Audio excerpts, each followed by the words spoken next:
Hello friend, आज की video में हम बहुत ही महत्वपूर्ण बात करने जा रहे हैं जो हमारी बिहार शिक्षक भर्ती टीआर 2 का जो रिजल्ट आउट होने वाला है, ठीक है। उसके बाद जो डीवी के लिए महत्वपूर्ण दस्तावेज हैं, उनमें कौन-कौन से डॉक्यूमेंट की ज़रूरत पड़ेगी। इसमें जो स्टूडेंट हैं, कैंडिडेट हैं, बहुत ही कन्फ्यूज रहते हैं और जब उनका डीवी होता है तो वो आधे डॉक्यूमेंट ले ही नहीं जा पाते, जहाँ पर उनका बहुत ही प्रॉब्लम उनको फेस करनी पड़ती है। कभी-कभी जो नौकरी लगी हुई कभी क्या होती है उनको हाथ उससे धोने पड़ जाते हैं। तो फ्रेंड, इस वीडियो में हम सारे उन महत्वपूर्ण दस्तावेज की बात करेंगे जो हमारे वहाँ पर ज़रूरत पड़ती ही है। ठीक है फ्रेंड, यानी इनके बिना हमारा वहाँ पर काम नहीं चलने वाला है, तो हम एक-एक डॉक्यूमेंट की बात करेंगे। तो देखिए यहाँ पर कौन-कौन से डॉक्यूमेंट जो इम्पोर्टेंट हैं उनकी हम बात करते हैं, ठीक है। तो फ्रेंड यहाँ पर देखिए सबसे पहले अगर हम बात करें तो यहाँ पर देखिए जो आपका रिजल्ट अगर आउट हुआ है, ठीक है, यानी आपका रिजल्ट आउट होगा और जब आपका रिजल्ट आउट होगा तो उसमें क्या दिया जाएगा कि आपके जो डॉक्यूमेंट आपने उसमें अपलोड किए थे, ठीक है, तो उसमें क्या आएगा, आपके डॉक्यूमेंट पर आपका वाटर मार्क यानी बीपीएससी का वाटर मार्क आ जाएगा, ठीक है। और उनको क्या करना है, उन डॉक्यूमेंट्स को आपको क्या करना है, डाउनलोड कर लेना है, ठीक है। यानी उन डॉक्यूमेंट को डाउनलोड करके आपको क्या करना है, उसकी 3 सेट बना लेना है, ठीक है। यानी सबसे पहले देखिए यही लिखा हुआ है कि बीपीएससी वाटर मार्क दस्तावेज, यानी आपको उस डॉक्यूमेंट को डाउनलोड करके और उसकी आपको 3 आपको फ़ोटो कलर कर लेनी है। कलर में आपको उसकी प्रिंट आउट लेना है, ठीक है? यानी आपको ब्लैक एंड व्हाइट नहीं लेना है। कलर में उसका आपको प्रिंट आउट लेना है जिस पर आपका उस पर वाटर मार्क लगा हो किसका, बीपीएससी का। तो आपका ये इम्पोर्टेंट हो गया, ठीक है? एक सबसे पहले इम्पोर्टेंट, यानी ये अगर ये नहीं है ना, तो इसके बिना आपका कोई भी डीवी आपका वेरिफ़िकेशन नहीं होगा, ठीक है? तो एक ये हो गया, यानी आपको एक वाटर मार्क वाला जो दस्तावेज़ आपका बीपीएससी भेजेगा, आपको डाउनलोड करना है। फिर उसके बाद क्या करना है, फ़ोटोज़ आपको जो आपने लो अपलोड किए थे, उसी से रिलेटेड होने चाहिए, यानी आपके रिसेंटली के अभी के आपका फ़ोटो होना चाहिए, ठीक है, जो आपने अपलोड किया था, आपने अपना एडमिट कार्ड के लिए, ठीक है। तो आपको कम से कम कितने होने चाहिए, 5 सेट होने चाहिए, ठीक है। आपके पास कितने सेट होने चाहिए, 5 सेट होने चाहिए। तो 5 यानी आपके पास 5 फ़ोटो होने चाहिए, ठीक है? वो आपको 5 फ़ोटो आपको ले जाने हैं। यानी सबसे पहले दस्तावेज़ आपको वो कलर आपको प्रिंट आउट करवाना है जिसकी 3 सेट होनी चाहिए। फिर दूसरे नंबर पर बात करते हैं जो इम्पोर्टेंट है, ठीक है? यानी ये क्या है, इम्पोर्टेंट है कि आपके पास आधार कार्ड होना चाहिए और आधार कार्ड आपका बिल्कुल सही होना चाहिए। यानी आपका जो 10th की मार्कशीट है आपकी, ठीक है? हाई स्कूल की जो मार्कशीट है, उस पर जो आपका नाम, आपके पिता का नाम जो आपका लिखा है और जो आपकी डीओबी उस पे लिखी हुई है, वो आपके आधार से बिल्कुल सेम टू सेम मैच करनी चाहिए, ठीक है? आधार कार्ड इतना ज़रूरी आपका है, यानी डॉक्यूमेंट आपका बिल्कुल हाई स्कूल से मैच करना चाहिए, ठीक है? यानी एक आपका ये हो गया। फिर दूसरा नंबर है पहचान पत्र। पहचान पत्र ये होता है जैसे कि जो हमारी वोटर आईडी होती है, ये ऑप्शनल है, ठीक है? यदि आपके पास ये नहीं है तब भी आपका कोई फ़र्क नहीं पड़ने वाला है, लेकिन आधार कार्ड आपके पास होना ज़रूरी है। अगर आधार कार्ड नहीं होगा तो आपका काम नहीं चलेगा, ठीक है? आधार कार्ड होना ज़रूरी है, लेकिन पहचान पत्र जो है वो क्या है आपका, पहचान पत्र आपका ऑप्शनल है, ठीक है? यानी यहाँ पे देखिए लिखा लिखा भी है ऑप्शनल है। फिर उसके बाद बात करते हैं जाति प्रमाण पत्र। अब यहाँ पर जाति प्रमाण पत्र किसके लिए ज़रूरी है? अब यहाँ पर देखिए जाति प्रमाण पत्र सिर्फ़ ओनली फॉर बिहार स्टूडेंट, यानी जो बिहार के स्टूडेंट हैं जिन्होंने इस वैकेंसी में अप्लाई किया था, अगर वो अंडर कैटेगरी में आते हैं किसी, जैसे कि ओबीसी में आते हैं, एससी एसटी में आते हैं, अगर वो इस कैटेगरी के अंदर आते हैं, ठीक है? जो रिज़र्व कैटेगरी में हैं, तो उनको क्या करना है, अपना जाति प्रमाण पत्र लेकर जाना है, ठीक है? अगर उनका जाति प्रमाण पत्र उनके पास नहीं है, तो ऐसा बहुत सारे कन्फ्यूज़न होगा कि स्टूडेंट को, अगर मेरे पास जाति प्रमाण पत्र नहीं है, क्या मुझे जॉब नहीं मिलेगी? मिलेगी, लेकिन आपको आपकी कैटेगरी में नहीं मिलेगी। अगर आप रिज़र्व्ड कैटेगरी में आते हैं, जनरल कैटेगरी में अगर आपके इतने नंबर हैं कि आप जनरल कैटेगरी में आप आपका हो पा रहा है, तो आपका उसमें हो जाएगा, लेकिन आपकी कैटेगरी में नहीं हो पाएगा अगर आपके नंबर कम हैं, ठीक है?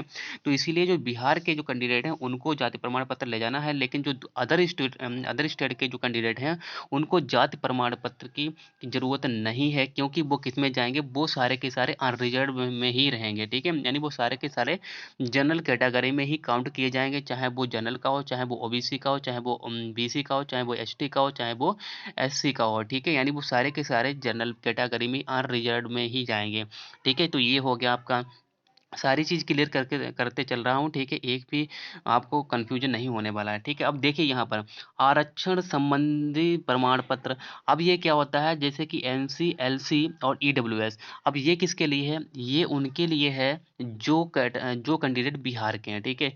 यानी बिहार में जो आरक्षण है, ठीक है? जो बिहार के स्टूडेंट पर आरक्षण है, जैसे कि जो अदर स्टेट के ऊपर तो कोई आरक्षण ही नहीं है। जो बिहार के अगर स्टूडेंट वहाँ कैंडिडेट हैं, उनके पास अगर ईडब्ल्यूएस में आते हैं, तो उनको अपना ईडब्ल्यूएस फॉर्म से अप्लाई करने से पहले जो उनका पहले का जो उनके पास था सर्टिफिकेट है, वो उनको ले जाना है, ठीक है? जिससे उनको छूट मिल पाएगी। ईडब्ल्यूएस में 10 नंबर की जो रिजर्व कैटेगरी के होते हैं, उनको छूट मिलती है, ठीक है? लेकिन आपको जिस दिन आपने फॉर्म अप्लाई किया था उस दिन तक का होना चाहिए, उसके पहले का होना चाहिए, ठीक है? यानी 1 साल के अंदर तक का होना चाहिए, उसके बाद का नहीं काम करेगा, ठीक है? ये आपका डुप्लीकेट माना जाएगा उसके बाद का, ठीक है? ये नहीं चलेगा। फिर बात करते हैं यहाँ पर फ्रेंड, देखिए जो हमारा नेक्स्ट प्रमाण पत्र है, अब यहाँ पर बात करते हैं जन्म प्रमाण पत्र। अब ये जन्म प्रमाण पत्र क्या है?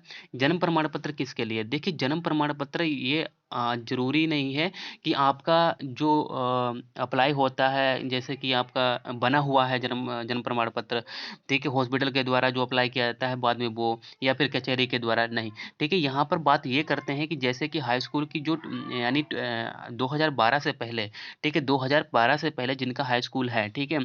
तो उनका क्या आता था, एक उनका जो मार्कशीट होती थी वो अलग आती थी, और एक जो जन्म प्रमाण पत्र यानी जिसे हम सनद बोलते हैं वो अलग आती थी। तो वहाँ पर आपको, अगर आपके पास वो है, ठीक है? तो आपका वो बिल्कुल चल जाएगा। लेकिन जो अब न्यू वाले हैं, ठीक है? 2012 के वाले बाद उनके मार्कशीट और जन्म प्रमाण पत्र यानी वो सनद जो है वो एक में ही कर दी गई है। तो यहाँ पर आपका जो हाई स्कूल की मार्कशीट है यानी जो सनद है, उन दोनों से काम चल जाएगा। आपके पास अगर अलग से जन्म प्रमाण पत्र नहीं है तो कोई बात नहीं, आपका उससे काम चल जाएगा, ठीक है? तो ये क्लियर हो गया। अब यहाँ पर बात करते हैं 10th की मार्कशीट तो होना ही ज़रूरी है। अगर 10th की मार्कशीट नहीं होगी तो कुछ नहीं होगा। ठीक है? तो ये तो बहुत ज़रूरी है। 12th की मार्कशीट होना ज़रूरी है, ठीक है? 12th की मार्कशीट होना ज़रूरी है, ठीक है? ये भी हो गया। अब बात करते हैं जैसे कि आपने 6 टू 8 के लिए अगर अप्लाई किया है, तो स्नातक का जो आपका ग्रेजुएशन है, ठीक है? आपके पास उसकी मार्कशीट होनी चाहिए विद डिग्री, यानी आपके पास उसकी डिग्री भी होनी चाहिए। 3 ईयर का यानी 3 साल का जो आपने डिग्री किया, आपने कोर्स किया है, ठीक है? यानी उसकी मार्कशीट भी होनी चाहिए और प्लस आपके पास डिग्री भी होनी चाहिए उसकी, ठीक है? डिग्री भी होनी चाहिए, ठीक है? आगे जो प्रोविज़नल वाले हैं उनकी हम बात करते हैं, जैसे ठीक है आगे बात करेंगे। अब उच्च स्नातक जिसने जिसने 10+2 या फिर 9+2 के 9+10 जो है उसके लिए अप्लाई किया था, यानी टीजीटी, पीजीटी के लिए अप्लाई किया था, यानी जो 10+2 के लिए अप्लाई किया था, तो उनके पास स्नातक की यानी क्या होनी चाहिए, डिग्री भी होनी चाहिए और प्लस मार्कशीट भी होनी चाहिए। उनके पास क्या होना चाहिए, उनके पास मार्कशीट भी होनी चाहिए 10+2 की, ठीक है? यानी स्नातक यानी जिसे पोस्ट ग्रेजुएट बोलते हैं, ठीक है? जिसने अगर साइंस का होगा तो उसने एमएससी किया होगा, अगर वो आर्ट का होगा तो उसने एमए किया होगा, तो उसके पास मार्कशीट भी होनी चाहिए और विद डिग्री होनी चाहिए, किसके साथ, डिग्री के साथ होनी चाहिए, ठीक है? अब बात कर लेते हैं नेक्स्ट जो हमारा बहुत इम्पोर्टेंट है। अब देखिए जो स्टूडेंट ने बीएड किया है या फिर डीएलएड किया है, तो उनके पास मार्कशीट भी होनी चाहिए और क्या होनी चाहिए, विद डिग्री होनी चाहिए, ठीक है? यानी बीएड किया होगा, बहुत सारे स्टूडेंट ने बीएड किया है, बहुत सारे स्टूडेंट ने डीएलएड किया है, ठीक है? लेकिन जो एनआईओएस वाले जो डीएलएड वाला है उनको बिल्कुल बाहर कर दिया गया है। 1.5 लाख स्टूडेंट था, 1.5 लाख स्टूडेंट ने बीपीएससी में अप्लाई किया है, उनको बिल्कुल बाहर कर दिया, वाइप आउट कर दिया गया है। वो भी किसके द्वारा, वो भी सुप्रीम कोर्ट के द्वारा, ठीक है? उनका कोई भी लेना देना इस वैकेंसी से नहीं है। तो यहाँ पर जो बीएड और डीएलएड है उनकी मार्कशीट विद डिग्री होनी चाहिए, ये भी होना चाहिए। अब यहाँ पर बात करते हैं जैसे कि सी टेट हो गया, एस टेट हो गया, बी टेट हो गया। तो यानी यहाँ पर जैसे कि जो अदर स्टेट के हैं, अगर उनके पास एस टेट और बी टेट नहीं है तो उनके पास सी टेट होगा, ठीक है? यानी जो सी टेट अगर जिन्होंने अगर प्राइमरी के लिए अप्लाई किया है तो उनके पास 1 to 5 का ईयर का होना चाहिए, यानी जो प्राइमरी का होना चाहिए। 6 to 8 और जो 9+10 और जो 10+2 के लिए अप्लाई किया है तो उनके पास सेकेंड पेपर का मार्कशीट होनी चाहिए, ठीक है? यानी प्रमाण पत्र होना चाहिए। अब इसमें भी देखिए 2 आते हैं, ठीक है? एक प्रमाण पत्र होता है, एक मार्कशीट होती है, ठीक है? तो दोनों इसमें क्या होनी चाहिए, आप दोनों आप प्रिंट आउट निकलवा लीजिएगा, दोनों अपने सेट बनवा कर अपने रख लीजिएगा, जो भी वहाँ पर मांगा जाएगा आप वो पकड़ा देना, ठीक है। 2 होते हैं इसमें, ठीक है। मार्कशीट भी होती है इसमें, एक प्रमाण पत्र भी होता है, सर्टिफिकेट जिसे बोलते हैं। तो ये आपके पास ये ज़रूरी होना चाहिए। अब यहाँ पर देखिए जो दिव्यांग प्रमाण पत्र, यानी जो स्टूडेंट चाहे वो हमारा बिहार का हो, चाहे वो हमारा अदर स्टेट का हो, अगर वो इस कैटेगरी में दिव्यांग में आता था, ठीक है, अगर उसने इसको अप्लाई किया हुआ है तो वो अपना प्रमाण पत्र लेकर जाए, जिससे उसको छूट मिलेगी और उसका बहुत ही मतलब बहुत ही लो कट ऑफ में उसका सिलेक्शन हो जाएगा, ठीक है। ये उसके पास होना ज़रूरी है। फिर बात करते हैं 15 नंबर में, जो प्रवेश पत्र है, जो हम लोगों ने आप लोगों ने जो जिस कैंडिडेट ने एग्ज़ाम दिया है उसके पास क्या होगा, एक प्रवेश पत्र होगा, ठीक है। एक तो वहाँ पर जमा हो गया था, दूसरा एक प्रवेश पत्र जो उसकी कॉपी होगी वो आपको क्या करना है, वो आपको उसके साथ ले जाना है, क्योंकि वहाँ पर ये मांगा जाएगा, ठीक है। ये मांगा जाता है, मांगा जाएगा नहीं जाता, मांगा जाता है, ठीक है। तो आपके पास ये होना चाहिए। अब बात करते हैं इम्पोर्टेंट जो महत्वपूर्ण है। बहुत सारे कैंडिडेट ऐसे हैं जैसे कि उनका अपेयरिंग में चल रहा था, ठीक है, यानी उनका बीएड हो भी गया, ठीक है, बीएड हो गया या फिर बीएड नहीं है, बीएड सेकंड ईयर है, उनका अपेयरिंग में है, तो वो क्या करें। देखिए उनके पास जो प्रोविजनल दस्तावेज हैं, ठीक है, वो चल जाएंगे, यानी उनके पास जो भी डॉक्यूमेंट है, जैसे कि उनके पास फर्स्ट ईयर की बीएड की मार्कशीट है, अपेयरिंग की चल रहा है, तो वो उसको फर्स्ट ईयर की लेकर जाएं, ठीक है। और उसको क्या करें, अपना एफिडेविट उनको क्या करना पड़ेगा, लगाना पड़ेगा, ठीक है। यानी उनको क्या करना पड़ेगा, एफिडेविट उनको लगाना पड़ेगा, और जिससे कि क्या हो, यानी वहाँ पर उनको टाइम दिया जाएगा कि इतने दिन के अंदर, यानी 2 महीने 6 महीने के अंदर अपना जो ओरिजिनल डॉक्यूमेंट है वो अपना पेश कर दें यहाँ पर, और लगा दें, उनका काम हो जाएगा, ठीक है। तो घबराने की ज़रूरत नहीं है। जो प्रोविजनल वाले हैं उनको अपना जो डॉक्यूमेंट उनके पास है वो लेकर जाएं, और जो नहीं है, जैसे कि उन्होंने अपेयरिंग में जिसके लिए भी अप्लाई किया था, ठीक है, सीटेड वाले भी हैं, सीटेड वाले तो नहीं हैं, लेकिन जो बीएड वाले हैं, अगर बीएड वाले अपेयरिंग वाले हैं, ठीक, उनके पास अगर मार्कशीट आ गई है तो उनके पास डिग्री नहीं होगी, अभी अगर उन्होंने रिसेंटली 2023 में पास आउट किया है, तो वो अपना क्या कर देंगे, एफिडेविट लगा देंगे, और जो उनके पास मार्कशीट है वो लगा देंगे। और अगर डिग्री तो होगी नहीं उनके पास, ठीक है, तो डिग्री नहीं है तो या फिर जो मार्कशीट मिली है उनको, जो जैसे कि उनके पास ओरिजिनल मार्कशीट नहीं है, बहुत सारे बच्चों के पास ओरिजिनल मार्कशीट अभी इश्यू नहीं हो पाई है, तो वो क्या करें, उसकी फ़ोटो कॉपी ले जाएँ जो नेट वाली है, और उसकी वो एफिडेविट बनवाकर वहाँ पर लगा दें, उनका काम हो जाएगा। जब उनकी ओरिजिनल आ जाएगी तब उनको पेश करनी पड़ेगी, ठीक है। तो फ्रेंड आई थिंक ये सारे के सारे इतने डॉक्यूमेंट हैं जो महत्वपूर्ण हैं, ठीक है। यानी 16 ये डॉक्यूमेंट हैं, आपको वहाँ पर ले जाने ही हैं, ठीक है। और इनके आप 3-3 यानी 3 सेट बना लीजिएगा, जिससे आपके कोई भी प्रॉब्लम ना हो। अब 3 क्या, मैं तो कहता हूँ कि 5 सेट आप बना के ले जाएँ। वहाँ पर आपको अगर 2 की ज़रूरत पड़े तो आपके पास 3 जो है कि आपको फ्री मतलब आपके पास फ्री रहें, जिससे कि आपको भागना ना पड़े, ठीक है। यानी भागना ना पड़े कि आप वहाँ गए फिर से आपको ज़रूरत पड़ी, तो आप एक्स्ट्रा डॉक्यूमेंट वहाँ पर आप सेट बना कर ले जाएँ, जिससे कि आपको कोई प्रॉब्लम ना हो।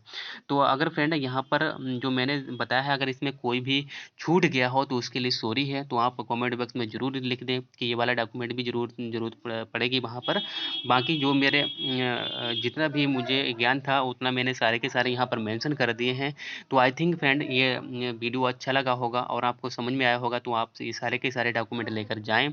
तो फ्रेंड, अगर वीडियो और ये मेरी जानकारी अच्छी लगी हो तो चैनल को लाइक और सब्सक्राइब ज़रूर करें। फिर ऐसे ही आपको बताते रहेंगे इम्पोर्टेंट थिंग्स को, ठीक है। तो फिर मिलेंगे नेक्स्ट वीडियो में, तब तक के लिए बाय।